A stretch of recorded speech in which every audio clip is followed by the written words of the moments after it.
que les mosquées ont été construits et non pas grâce aux musulmans tout seuls. Donc l'homme qui est intervenu tout à l'heure avait raison. Une religion en fait qui opprime les femmes. Et en plus, tu m'as dit la mosquée de Strasbourg comme si c'était une référence. Eh, la mosquée de Strasbourg, ça va plus dans votre sens que dans le nôtre, hein, si je peux me permettre. Hein. Force à se voiler parce qu'en fait, On se rapproche plus d'une église que d'une mosquée. Hein. le port du voile c'est obligatoire pour les femmes musulmanes. Donc, Chez les chefs la sodomie mérite la peine de mort, que l'auteur soit marié ou non est parmi les. Ok, donc ça n'a rien à voir avec l'homosexuel. C'est débat ça. non, que ça fasse débat. En fait, quand par exemple je vous dis 1 plus 1 égale 2, vous pouvez pas venir me dire que ça fait débat. Il y a des gens qui vont dire non, selon moi, 1 plus 1 fait ce que j'ai envie que ça fasse. Non, c'est pas vrai. Dire que le port du voile fait débat, c'est essayer de faire croire en fait que les musulmanes Oui, ça, il a raison, le port du voile n'est pas un sujet à débat.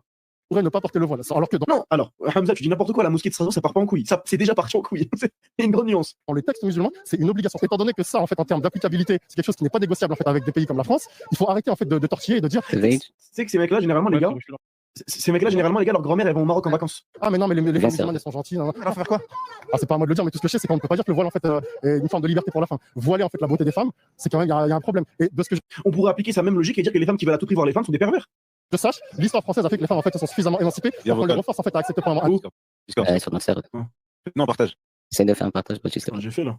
Je crois qu'il y a que lui qui marche pas. Attends, Ah ouais, j'ai quand même, ça marche. Si, toi, ça marche. Parce qu'en fait, si on réfléchit comme ça, on peut dire, ouais, mais les femmes, pourquoi elles se cachent toutes? Elles se cachent, on aimerait bien voir la beauté de leur sein. Bah ouais, vous êtes des extrémistes, vous cachez le corps des femmes. Laissez les femmes se mettre à poil. Ouais, on est. Et dès qu'un jour, leur mentalité, les gars, elle va partir sur cacahuète, ils vont dire, ouais, mais pourquoi t'es pas pédophile? C'est la liberté, chacun fait ce qu'il veut. Un dictat religieux, et deuxièmement en fait un système oppressif patriarcal où en fait on va leur dire qu'elles doivent accepter ça parce qu'en fait il y a une forme de rançon émotionnelle avec un paradis potentiel ou un enfer en fait en termes de sanctions. Donc c'est plus que du chantage, en fait c'est même une forme de coercition.